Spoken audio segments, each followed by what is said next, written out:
Okay, how do I look? Spectacular. Okay. Hello, this is Cuckoo. Today, I want to show you something I've been wanting to do for a very long time, and it's this. This is the OPZ interactive super musical instrument that can also control certain visual elements, such as interactive 3D visuals created in Unity 3D. Today, I'm going to show you how to get started with that. And Unity 3D is a game engine. It's a huge tool for making games. And you don't need to be intimidated by it. Just a tiny dose of intimidated because it is huge. But I'm going to show you how to use just a little portion of Unity to create visuals that you can control from the OPZ. And for that matter, you don't even have to use the OPZ. You can use any controller that outputs MIDI, like a MIDI keyboard or a controller like this, Novation Launch Control XL, anything. And that's what's making it such a great tool. And Teenage Engineering, they created an asset for Unity called Videolab. And by importing that asset into Unity, you get access to a patching environment called Clack. Clack is making it easy to make interactive content without any coding, and it's a joy to use. It might be a little bit technical at first, but that's what I'm here to do. I'm going to show you how to use Clack, Videolab, Unity. So let's create some fun visuals, shall we? All right, so the two things we want to do is download Unity and download Videolab. So why not go to Videolab first? Let's do that. It's on GitHub. All the links are going to be in the description below. And we could search for it on GitHub, Videolab. And there we go, Teenage Engineering Videolab. Let's go. Once we get here, what we're going to do is to download the latest release. So let's press release there, and we get to this list of releases. Currently, Videolab 1.1.2 is the latest one. So let's download that. I find it difficult to find the download buttons in GitHub. I don't know what they're thinking, but this is the release that we need to download. Videolab 1.1.2 Unity package. Let's press it to download that. Yeah. If we go to the wiki, that's the next thing I'd like to do. And getting started, there's a little list here of what to do in the beginning. It says step 1, download Unity. So let's do that too. Install Unity. Let's open up a second tab, go there. And there's several versions of Unity. It's individual is the free one, so let's go there. But there's one thing, Videolab is not compatible with the latest versions of Unity. Unity, they keep older versions up to date, but the latest version is 2020, and the Videolab is not currently compatible with that. So we have to download an older version and go down here. All Unity versions down here. So let's go to all Unity versions, press 2018, which is the version that we need, and the latest version of 2018.4.30. That should be compatible. I've been using this one for some time, and it's working fine. Number 12 there. So just download this, and this is going to be, I'm going to do it for Mac. I'm on the Mac, Unity installer. So there we go. And this is just a little installation file. Now we've got Unity, and when you install Unity, you download this Unity Download Assistant. Open that, go in here, continue, agree, and this is where you need to make your first choice. Are you going to make a pack that you want to be compatible with Macs, Windows, iOS, and Android? Then you need to tap build support for all of those platforms. So let's see, iOS build support, yeah, iOS, Android build support, Mac build support. Let's see if Windows is here, Windows build support. Yeah, there we go. That means that when you're exporting this pack, it will make a couple of bundles with compatibility for the different platforms. And if you're a programmer and you want to also be able to open scripts and stuff, that is not supported in the OPZ app on the phone, but if you want to make your standalone app for your computer, yeah, you can do all sorts of stuff. So then maybe you'd like a Visual Studio or something else to open scripts and to program. So continue. I've already done this, so I'm gonna quit this and see what I have. So now it's all installed. Let's go and open Unity. Unity, and there we go.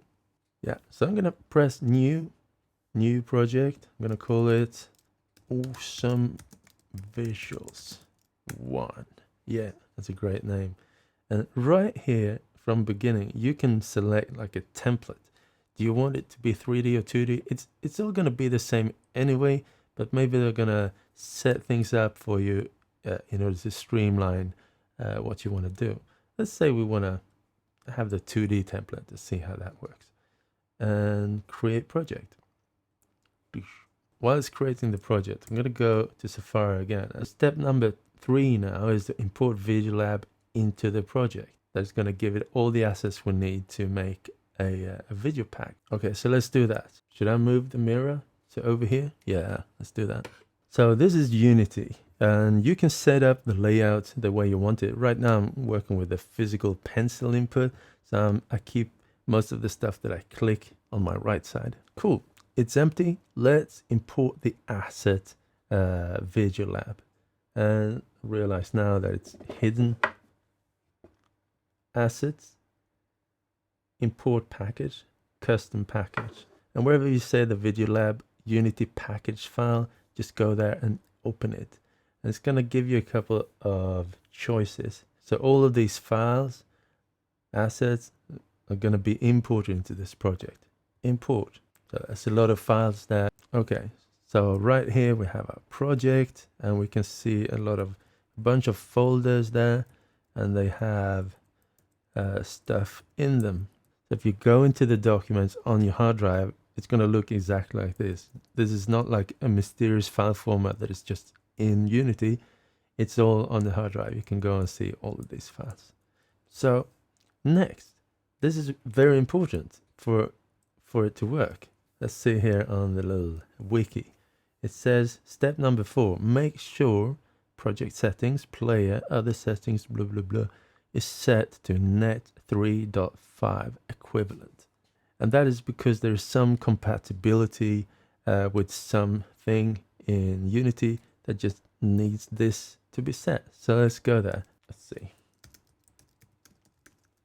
Project settings. There you go. And scroll down a little bit. And right here, 3.5. You need to restart Unity in order for this to take effect. So let's do that. From now on, we can start being creative. Yeah. So that's what we want. Right, so this is the scene editor where you actually work, and this is where you see the result. And I've set it up like this. You see the hierarchy of all the objects here, and the inspector of the selected object, and all the files. So let's import some nice little files and see how we can put them out. So I have some nice files here. It's like some little cute files that I've prepared for a live stream layer. So yeah, let's import that. Yeah, I'm going to create a folder here. I'm going to call it create folder. I'm going to call it graphics. So now we have a new folder here, and it's up to you to keep it tidy. Just keep the hierarchy that you want with your files. So I'm going to take all of these files, which is kind of nice, put them in here. So it's all important. So the first thing I want to do now is just to drag a file out and see what it looks like when we place it onto the screen. So this, thank you boy. Yeah, there it is. The first thing I want to really highlight is the way to toggle between these tools. It's the QWERTY row, and get used to this because you're going to use it a lot. The hand tool, the position, move tool, rotation, resize, and rectangle, Not sure if I use these so much, but I used WER, move, rotate, scale. Use it all the time. So I'm going to use move and move it. We can see it's moving there. That's nice. How do I make it bigger? Well, right now we can see it's all in 2D because we selected a 2D project, so it's all laid out in 2D. One way would be to go to the resize and just resize it. Another way would probably be to move the camera closer, but now we're thinking in 3D and currently we're in 2D. Well, it's not entirely true. We're always in 3D. It's just that we don't really see it right now. The camera, we select it, we can see that the camera is set up to be in orthographic mode. That means that it sees in parallel. It doesn't have depth. So even though we place things behind it, it's going to be parallel, so there's no perspective. If we put it into perspective, it's now going to be a 3D camera. But it still looks like 2D here. That's because this little button is pressed. So let's depress it. Now, if we press Option here, we can, orbit around. Option and Command, pan around, Option and the third mouse button if you have one. You can also move with the arrows on the keyboard. And if we select the object, press F, we focus, F as in focus. So now that is centered and we move around that. So now we can see the distance between the camera here. If we select this and move it closer, indeed, it's getting bigger. I actually prefer working in 3D, even though it's 2D, because I like the positioning and spacing. And also I like to move the camera and make like camera movements with 2D objects. Right. One thing that we notice though is that when we get really close to an object, it's getting soft. So I really prefer when it's pixel art, I prefer it not to be soft. The interpolation is by default. If we select the actual asset, the graphics file here, we see in the inspector that the filter mode is bilinear. We can set it to trilinear, maybe even softer, but we could also set it to point, which is gonna be like pixel perfect. And then we could also set this quality to not be compressing, because with pixel art, compression isn't always desired. So I put it onto none here and apply. And now we can see these beautiful clear pixels, right? At least I think so. Super crisp, super crisp. Nice. So we have a little boy. Nice. So what I'm going to do is select all of these graphical images that we just imported. I'm going to do this thing that I just did. Point, which means pixel perfect and no softening when you zoom stuff in and out. And compression, none. All right. So this is nice. Move the camera. Move the little boy there. Up and down. Cool. So how do we make an animation? Well, I'm going to delete this little boy there. Boop. And I'm going to put out a selection of images. If I do that, if I have a selection of several images, Unity is going to do something for us. Okay, I'm going to put it there and release. Now it's going to ask us, hey, where do you want to save this animation and what do you want to call it? So it assumes that we want to make an animation. If we select several objects, 2D objects, and put them out. So I'm going to call it thank you, boy, thank you. And it also asks us, where do you want to save them? And the currently selected folder in the assets here is going to be what it's suggesting. So it's in graphics. Okay, let's put it there and see what happens. Save. So we just got a new little file here. Actually, two files. This one and this one. And this could be a little bit technical at first to get the grip of what is an animation and how does it all work. First of all, let's just press play here and see what happens. Takes a little while, and then, yeah, very well. Something is animating, and it's animating here. So we got our first little animation there. This is fun. When you press play, it's going to compile. Is it compiling? I'm not sure. Maybe not compiling, but it's going to run the actual patch, the whole project, and it's going to run as a game. So you need to do that in order to try whatever you're building. So right now we have an animation that is just going. Cool. So what I want to do now is to take a look at that animation. Below the keyboard here, we can see that something actually happened. In the animation tab, we can see that something has happened. I'm going to select the little boy there, check out what happened there. Okay. By just putting an image out there, a game object was created for us with a sprite renderer, which is a 2D image renderer. And also when we put out a selection of images, a game object with a sprite renderer and an animator component was created for us. And also, if we find the window that's called Animator, it might be here for you, it might be somewhere else. You can find it in this window menu here, Animation. And if you open that, you can see a special little window that looks like this. And you can zoom in and out. And this took me a while to understand, but now I do. So now I like this place. At first, I couldn't grasp my head around it. Okay, so this game object has a sprite renderer and an animator. And the animator, once selected, we can see what's in the animator. And this is animation, animator, animation. The animator is the window where you check out the animator component.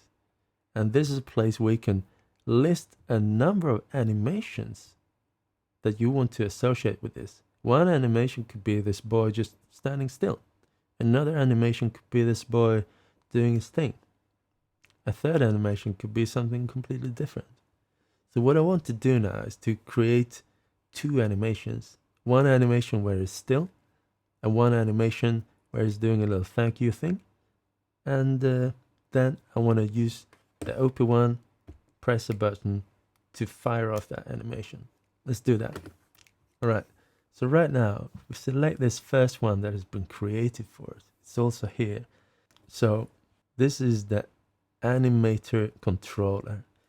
I'd like to rename that to Thank You Boy Animator. And this is the animation. You can see it because it has a play symbol on it. That's what's actually playing an animation.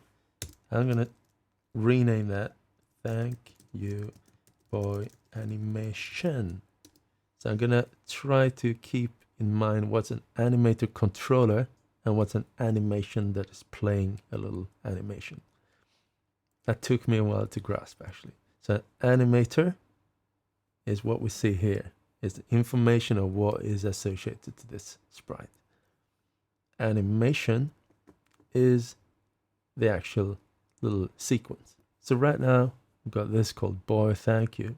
And even though I've renamed it here, it's not renamed here, which can be confusing at first.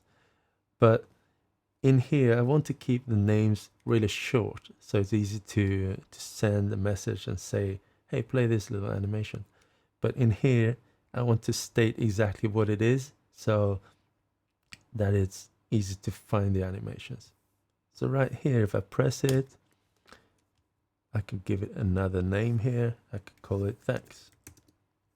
Yep. So now we've got an animation called Thanks. You need to select the object here you want to work with, and then you can start checking out the animation timeline here in the animation window. I go to the scene there, zoom in, we can see it. Okay. So what it's done now is to set up an animation for us with one property that is changing.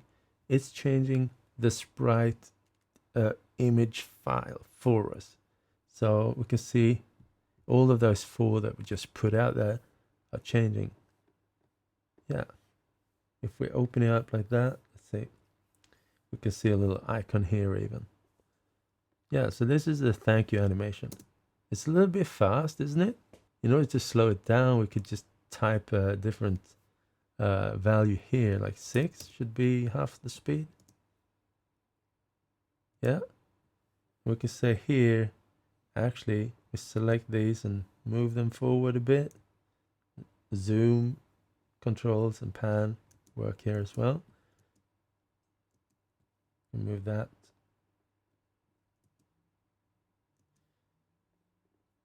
If we want to stretch the last one there, maybe we could copy that one. Copy, go here, paste it. Now it's staying there for a while.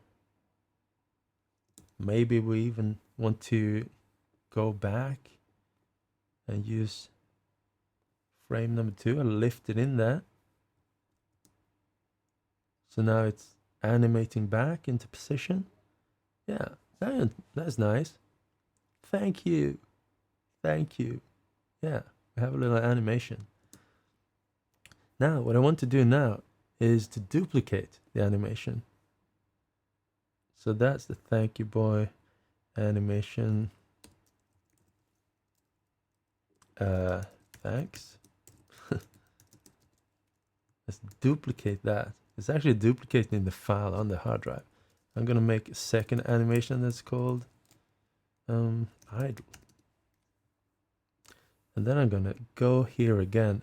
Now, keep your head straight here, because there's plenty of opportunities to mess up, and you're gonna do it a lot of times probably, but most of the time it's human error. So this is the thank you boy. This is what we see here, the animator. I'm gonna lift this idle animation, which is actually right now not an idle animation. It's just a duplication. It's a copy of that whole animation. So now that there are two animations here, when I click this little place here, we can see that, oh, there's actually two animations to choose from. So one is called thank you boy thanks animation, which is the one we call thanks, and the other one should be this one. I'm gonna call it idle. Yeah, so make it easier. But since I duplicated the files, these are exactly the same. So I want to do that, like the idle animation be like these 2 frames, just animating a little bit. If I just delete all of the others, now it's just gonna, it doesn't look very idle, so I'm gonna drag this over here. Gonna blink once in a while. Yeah, that's fine, that's fine. I'm just gonna double check. No, I deleted the wrong one. This is human error. Working on an animation and you realize that you deleted the wrong file. So I'm gonna undo, make sure I'm on idle, delete those, do the same thing here, move the frame over there. Okay, so now we've got 2 animations ready to be hooked up to the OPZ. The thanks animation looks like that, and the idle animation. So what I want to do now, head over to the Animator window and make sure that it's this object Animator window, because once you get to create more and more objects, it's going to be more important to keep track of stuff. So what I want to do is to make the idle the default animation. I'm going to right click there, set as layer default state. So now that, as you can see, is orange. So let's first off just make 2 buttons that play the different animations. Let's see if we can make it work. So in order to make something respond to the OPZ or any MIDI device. It's the same regardless of it being like an external controller or the OPZ is the same. It's just MIDI. And Videolab has all the assets needed to communicate with MIDI. And that is happening through something called Create Clack Patch. A clack patch is, again, just a game object with a patch, a clack patch. So what I want to do now is open patcher. Now it's going to open this window for us. And we can place it wherever it makes sense. I like to have it here. I'll put it there. So in this grid here, we're going to make all of the stuff that is reading the OPZ states and triggering stuff in the rest of the patch. So right now we're going to capture a button and then we're going to send that trigger to start different animations here in this game object. Yeah, let's do it. So first thing we're going to do here is understand how it works. We right click, we get a menu, and we can create stuff. We can create nodes that has an input, that has an output, or that has something to do with converting different values. There is a specific animation tool, filter, which is about filtering values, and mixing, which is about mixing values, switching, which is stuff like toggle, which could be very, very good, threshold. Yeah, it's mostly about values in here. So you receive values, you send out values, and you make things happen depending on what values you send. You send a little trig to an animation to make it animate. Yeah. So the first node we're going to create here is create input MIDI note. I want to read a little note here. So let's do it. Note input. So this is what the nodes look like. There's a little patch here that you can drag out little cables from the patch points, and you can send them to other inputs on other nodes. So the first thing we want to do is to read a little note. I want to do it from channel 16, which is the default video layer, but you could do it from any channel you want. These are numbered, so 1 through 16.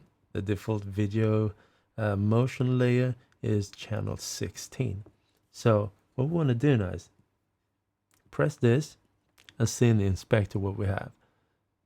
We're going to read a note from channel 16, and if we just do that, it's going to read any note, regardless of which one is being pressed on channel 16. It's going to say, hey, there's a note, let's do something. I want to have a specific note, so I'm going to either do a name or a note number. I like the number because I have complete control of which note it is. Note number 60 is the middle C. So yeah, let's say that. Note number 60. We can select a range here, but I want precisely note number 60. That means the lowest note and the highest note. Okay, so right now, when I start this, nothing's going to happen, but internally, it's going to detect a little note here.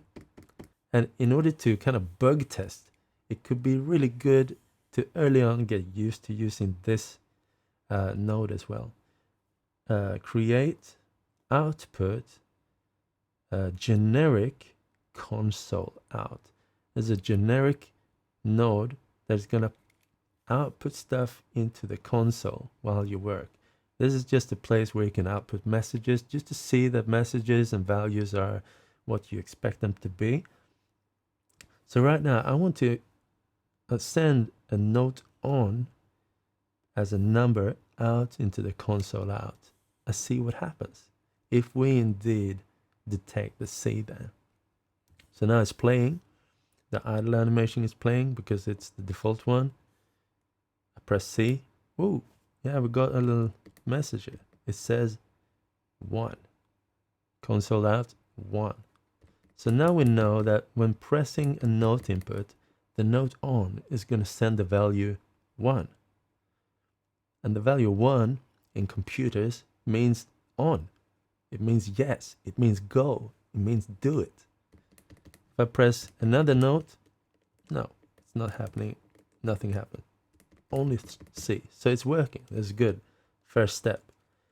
Gonna disconnect that. Now we know that it's working. So how do we send that note to the animation? Very simple. If you know where to look. We're going to create a new patch, a new node, and it's an output node.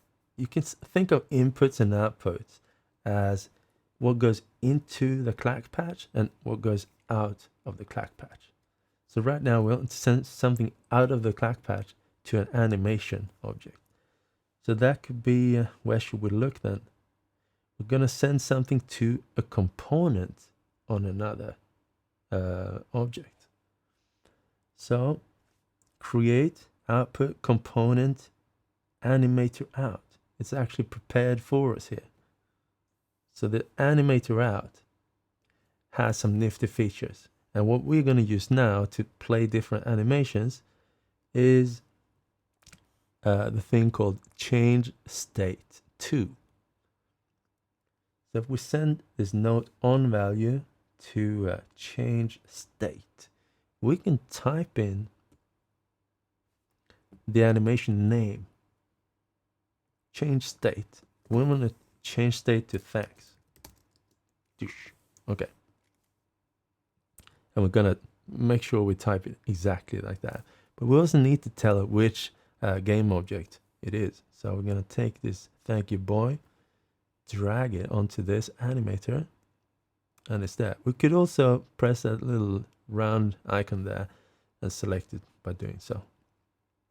So now when we press the C button, it's going to tell this note input, it's going to say, hey, I detect a note, go, do it. And then it's going to send this impulse to the Animator Out, which is going to receive a change state trigger.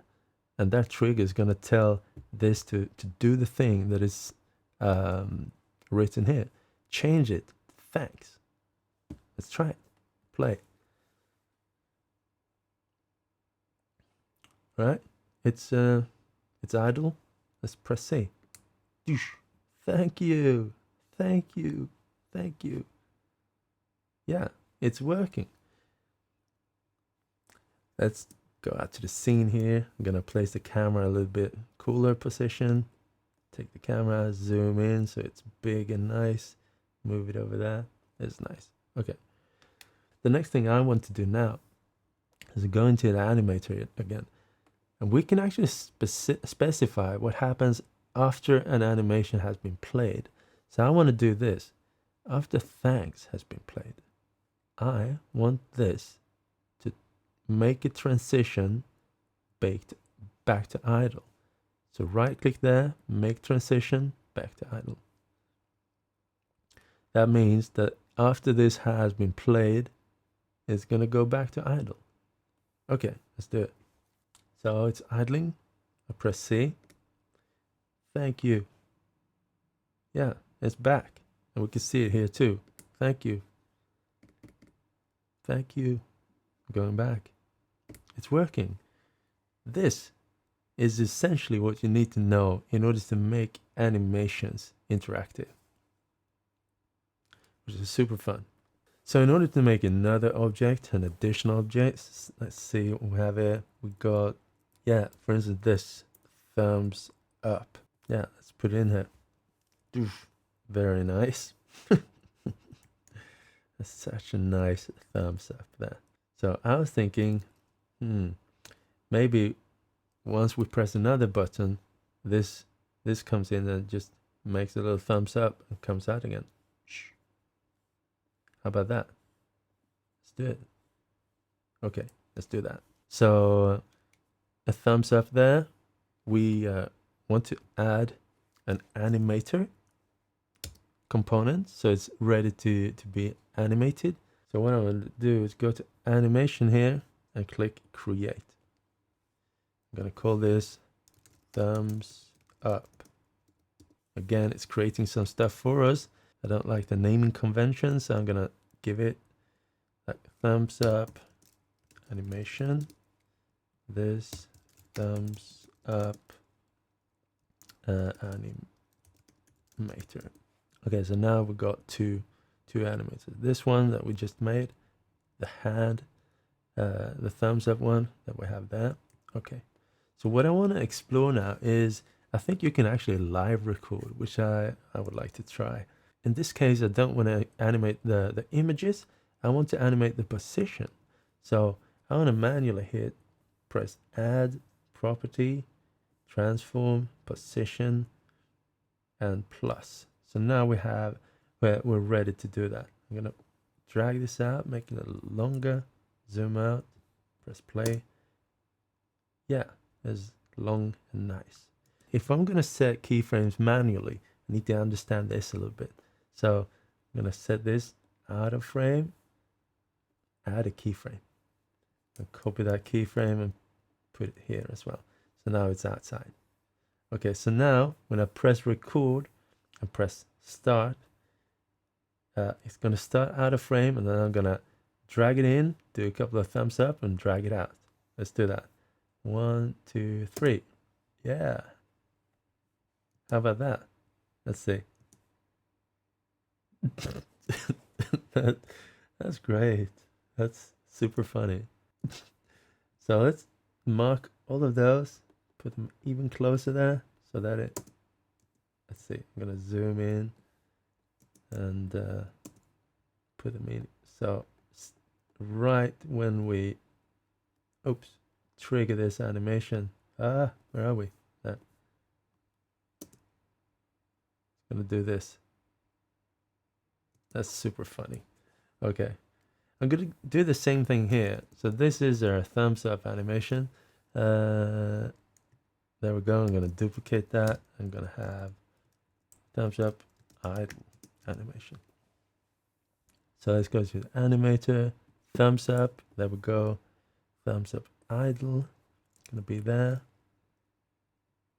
Now these are just the same idle animation and the idle animation. I'm just gonna keep it still and out of frame. So that's the idle one. Yeah. And that the other one is the thumbs up. So we've got two animations inside of this animator object now. Cool. And now I'm going to do the same thing. I'm going to make this a default layer state. And I'm going to make this transition back to this. And yeah. So now it's set up. I'm going to go back to the patcher and have another note input. I'm going to duplicate that. Delete that. Command backspace. And another Animator Out. Duplicate that. Note on is going to change the state of the hand thumbs up. And it's going to change to a thumbs up. Oh, not sure if it's case sensitive. Maybe. Thumbs up. Okay, let's see if we're also going to change the note input to, if that was 60, that is 62. 60, 61, 62. So MIDI note 62 on channel 16. Yeah, done. Okay, moment of truth. Have we made everything we need to do? Press play. We've got this. C. Thank you. D. Thumbs up. Could you see it? Oh, maybe I've done this whole thing under the mirror. So that. Thank you. This coming in there. This is, and they run independently and work fine. Yeah, it's great. Yeah, so that is working really well. The last step in this tutorial is to export this to your iOS device. And you do that by heading up into the menu here, Asset, Build Video Packs. Before you do that, you need to give it a name. So let's go to the scenes. It's the sample scene. Let's call it something. Boys and thumbs ups. That's a good name. Down here in the corner, it says asset labels. The scene that you're working on that you want to export needs to have an asset bundle name. So I'm going to give it a new name. Cryboy version 0.1. And now when I export this bundle, it's going to, this is the name that it's going to have once you export it. So let's do that. Assets, build video packs. Where do you want to save it? So it's doing it, exporting for us. And this was such a small scene, so it's already done. So let's take a look. So there we go, Cryboy 1, 0.1. I currently don't have installed the Android asset, so it's an empty folder. The iOS folder is there, and OS X is there. So we can take a look at the file size, and it's just 25K. So this is opting for really small file sizes. And now, in order to get this into your iOS device, connect your iOS device to your computer machine and just select it here in the Finder, Files, and down here you're going to see the OPZ app. And now drag the video packs folder out there. That's copying all of the stuff that is currently in that folder, and then put this whole folder, which includes all of these assets, put it into there. You don't need the Android and OS X folders to be there, but yeah, I just put it out there. And then drag the whole video packs folder into it again. And that should be it. So let's try it. So now, OPZ, gonna have this. Press the little button there to scan, connect it.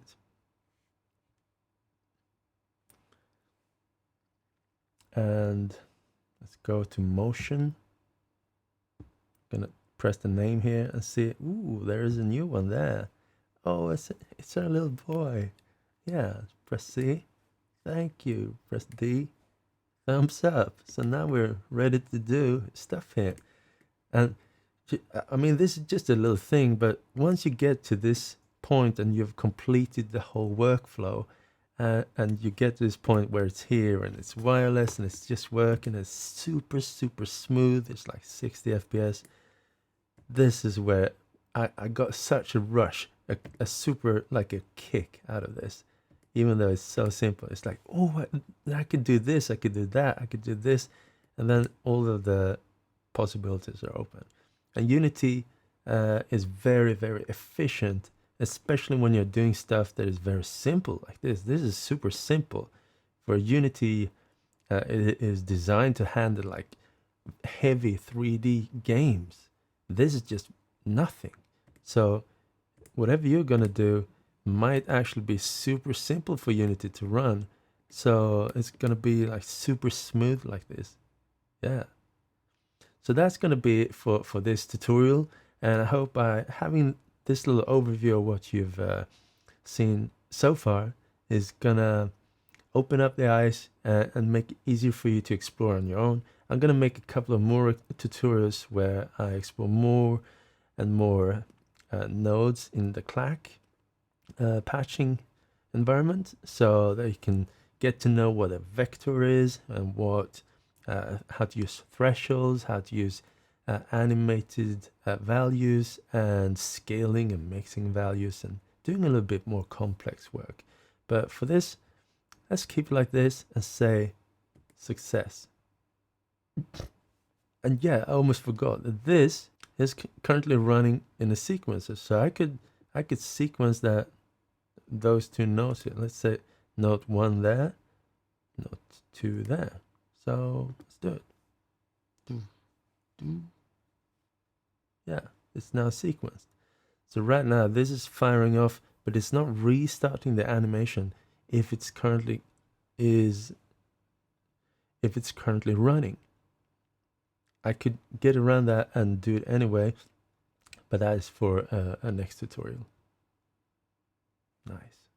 Well, thank you so much for watching. I hope you had a good experience, and I hope that you're curious to create more patches on your own. It's actually a lot of fun. It could be a bit complex, especially once the patch grows and grows and grows, but it's so much fun, especially if you're into creativity, and it doesn't even have to be that like super nice drawings or graphics. You can create very simple graphics and make them grow, and yeah, create some crazy stuff. Do it. Okay, see you soon.